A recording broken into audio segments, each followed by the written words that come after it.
Welcome to Teacher Bear's Cooking Studio. Today we are going to make strawberry panna cotta. It is a very easy homemade Italian dessert. You should try to make it with your family. The ingredients we need are whipping cream, milk, strawberry jam, gelatin sheet, sugar. First, we need to measure the milk 750 cc and whipping cream 250 cc. Pour them into a pot. Mix them well and heat it up with medium-low heat.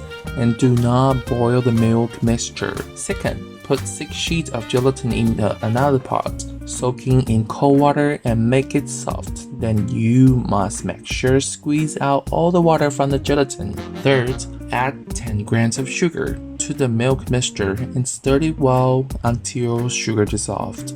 Then add softened gelatin in the pot and stir it well until dissolved in the mixture. Prepare some cups, mugs, or baking tins. Pour the mixture into the containers. Try to use the toothpick to poke the bubbles and make them look prettier and smooth on the surface. Let set for 30 minutes and put them in the fridge for at least 3 hours.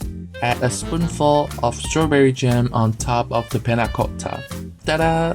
That's our strawberry panna cotta. The meaning of panna cotta is cooked cream. You can also use mango, cereal, and even chocolate sauce instead of strawberry jam. Try to create your own panna cotta.